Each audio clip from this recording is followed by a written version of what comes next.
Hi friends, welcome to Storytime at San Mateo Public Library. I'm Miss Jordan and I'm going to be leading us today in song and dance, in spirit and rhyme, and I'm going to be reading a book all about, let me give you a hint. I don't want to just tell you what the book's about right away. That's kind of boring. Okay, your first hint is that it's the color of my sweater. Do you see my sweater? What color is my sweater? It's pink, right? So your first hint is that we're reading a story that involves the color pink. All right, think really hard. What could it be? All right, second hint. Watermelon, strawberry, blue raspberry. Was that enough hints? The color pink and some flavors? I named some fruits. They could also be flavors of things, right? All right, third and final hint. And this hint, you're gonna get it this time, I promise. If you haven't gotten it already, you're gonna get it this time. Your third hint is,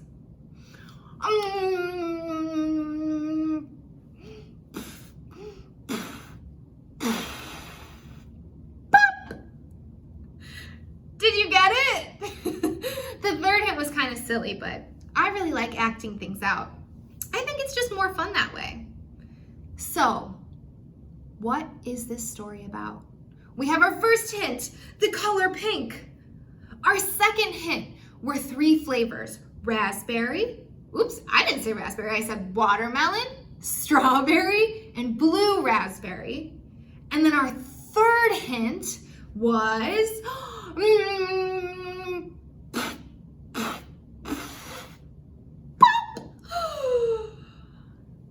You're right, you guys. We're reading a book all about bubblegum. Personally, I really love bubblegum. I like to chew all the different flavors, and I like the piece to be extra, extra big. Before we read our book, though, we need to warm up. Let's start with a song. Our first song is a hello song, because we all just got here. It's time to say hello. This song requires a little bit of sign language, and if you don't know it already, don't worry. I'm going to teach it to you. The first thing you need to know is how to say hello. You can just wave your hand, just like this. The next thing you need to know is how to say time. All you need to do is lift up your left hand, take your right pointer finger, and point it at your wrist, right where a watch would be. That is how you say time in sign language. The next thing you need to know is how to say, how to say talking. How we do that, put your finger on your chin and open it up, just like you would be opening your mouth to say something. The next thing you need to know how to say is friends, because we're all friends here, right? You take both of your fingers and you make them hug each other, just like this. Because sometimes friends hug, right? So we're gonna put it all together and we're gonna sing a song. The first time, I can do it by myself. If you know it already, please do it along with me. But don't worry, we're gonna do it twice. So you're gonna have a chance to watch me do it once and then join in. All right, here we go. Hello, friends. Hello, friends. Hello, friends. It's time to say hello. Here we go, one more time. Hello, friends. Hello, friends. Hello, friends. It's time to say hello. Good job, guys. Awesome.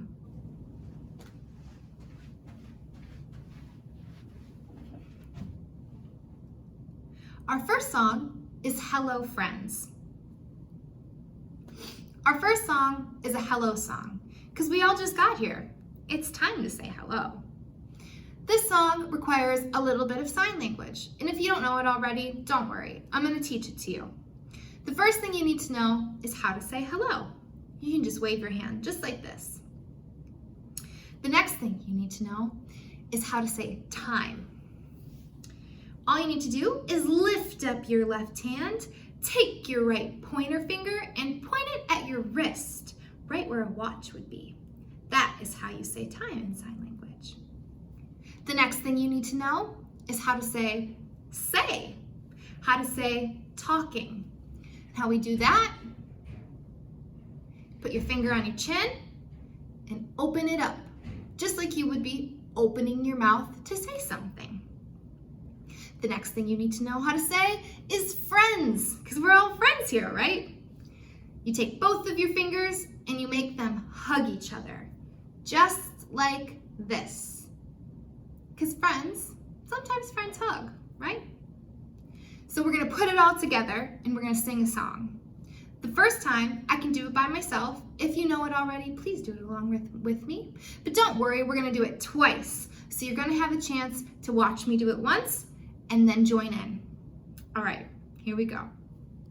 Hello, friends. Hello, friends. Hello, friends. It's time to say hello. Here we go, one more time. Hello, friends. Hello, friends. Hello, friends. It's time to say hello. Good job, guys. Awesome.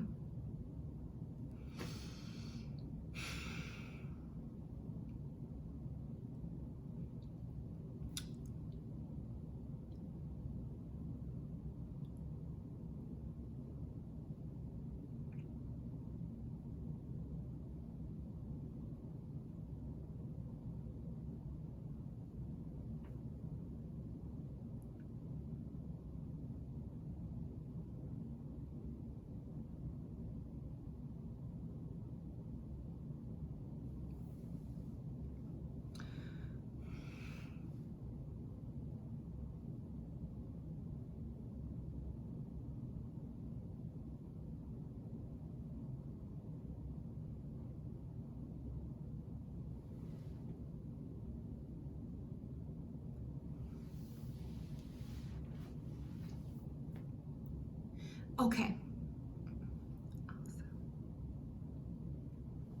Now, before we read our book all about bubblegum, I think we should sing one song about bubblegum, just to properly welcome the spirit of bubblegum into the room with us. What do you think?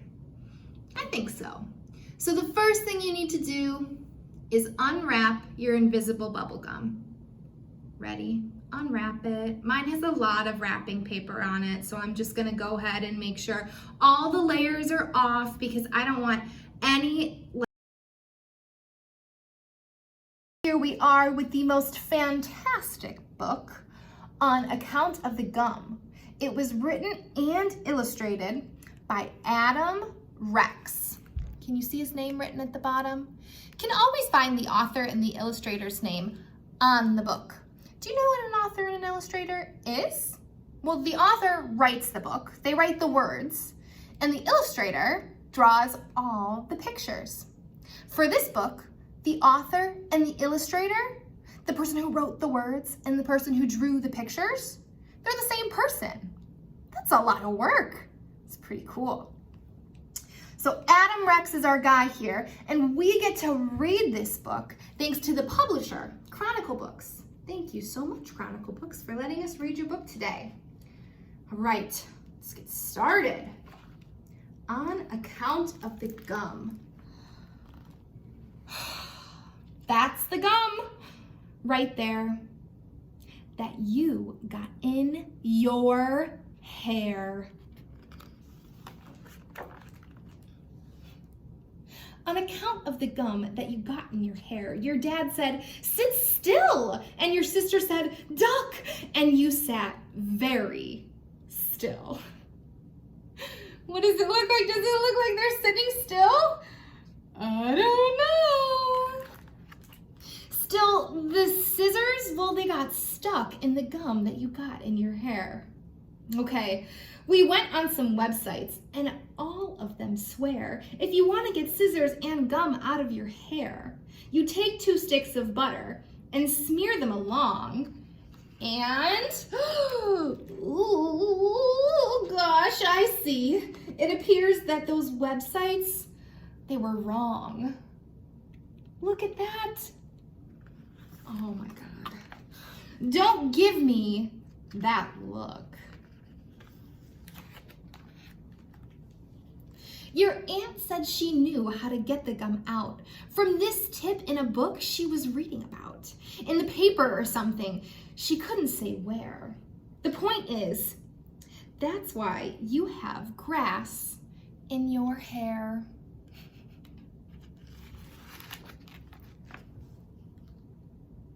Your grandpa, who said that your aunt was mistaken, is mostly to blame for the noodles and bacon. It's all in this bacony, noodly mass with the scissors, gum, hair, sticks of butter, and grass. Well, your rabbit eats grass. Because of the grass that you got in your hair, I assumed that your rabbit could help us in there. But your rabbit just sat like it thinks it's a hat. So I thought it'll leave if I bring in the cat. Oh my gosh, I'm prepared to admit I was wrong about that. Oh, I know what to do. It's a little bit mean, but the cat always gets really scared when I clean. Just watch. She'll run off and hide under the bed if the vacuum comes anywhere close to your head. Oh my gosh, that's a lot of stuff in her hair. Wait, no, I'm thinking of the old cat. Oh my gosh, this cat likes the vacuum.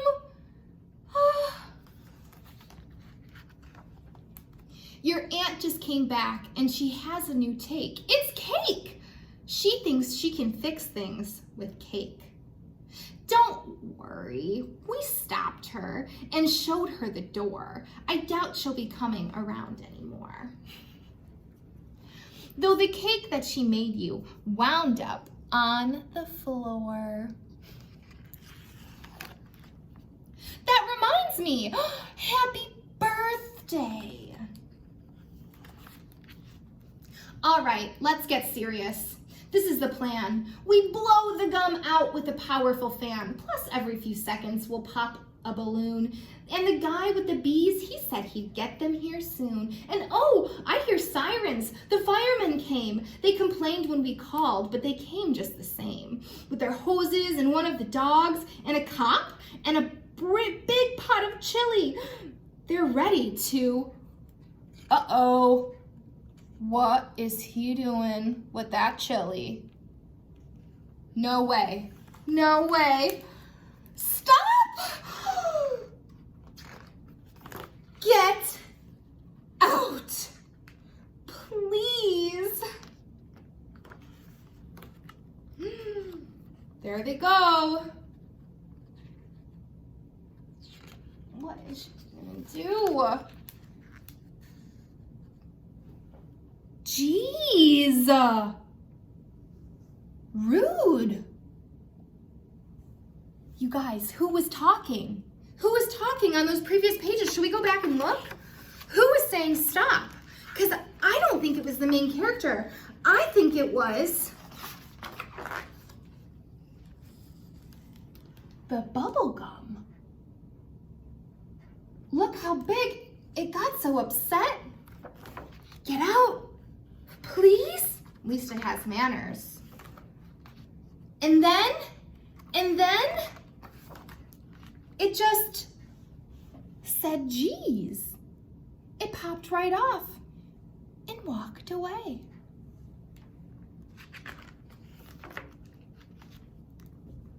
So that's the solution. Well, what do you know? Too bad about all of the rest of it, though. The rest of the stuff that's still stuck in your hair. Whoop! Now your aunt is all stuck up in there. How did that happen? Gosh, this aunt is crazy. Anyway, you better get to school. because otherwise you're gonna miss picture day. On account of the gum. The end. What did you think of our book today? It was pretty silly, right? We kind of had to use our imaginations to really enjoy that book. Because how outrageous would it be if scissors got stuck in someone's hair, and butter, and a vacuum, and a cat? I mean, honestly, I would love it if a cat got stuck in my hair. I would have a friend all day long. But that's pretty outrageous, right? We have to turn our imaginations on and believe outrageous things could happen. That's what makes reading fun, using your imagination. Let's turn our imaginations off for a second. If we turn our imaginations off, there's no way we could believe that a skunk could be stuck in my hair. No way. That's crazy. That's outrageous. If we turn our imaginations off again, there's no way we could believe that a hummingbird would get stuck in my hair. Crazy. That's crazy. That would never happen. Let's turn our imaginations off one more time. Because how outrageous, how ridiculous would it be if a raccoon got stuck in my hair? That would be just like absolutely ridiculous. I don't ever see that happening. Never. That would never happen. But if we turn our imaginations on, then we could see a skunk, a hummingbird, and even this raccoon stuck in my hair. All my friends. I'm so glad they're here. And I'm so glad you guys were here to read this story with me today. This was so much fun. Should I put these guys to bed, or do you think maybe we should all go get a snack together? I think the skunk seems hungry. Does he look hungry to you? Before we go, it's only polite to say goodbye to each other. And we're gonna say goodbye just like we said hello, to the tune of the same song with very similar sign language. This time, we're gonna say goodbye. Just like that. Take your fingers, put them on your forehead, and lift them up. That's how you say goodbye in sign language. We're gonna remember that we say time just like this. We say just like that. And we say friends just like this. So let's put it all together and say goodbye, because it's time to go. Goodbye, friends. Goodbye, friends. Goodbye, friends. It's time to say goodbye. One more time. All together, here we go. Goodbye, friends. Goodbye, friends. Goodbye, friends. It's time to say goodbye. Thanks for watching my story time, you guys. I'll see you next Wednesday. Alrighty, it's time for the grown-up early literacy tip of the day. And today, our tip is simple. Talk with your kids. Engaging with your child after you've read a story about the plot, about the characters, is wonderful for their reading comprehension. That seems pretty obvious. It could be as simple as talking about how goofy a character looked on a certain page, or what you thought about a character's actions. If you want to get really crazy with it, talk about what you think the characters would do when the story's over, what choices they might make in the future, or where they get their groceries from. Be silly with it. You know what else is great about being silly with it? Putting goofy stuff in your hair and engaging your imagination. You help build your child's vocabulary. It's as simple as talking. You guys have got this. Have a good day. Bye.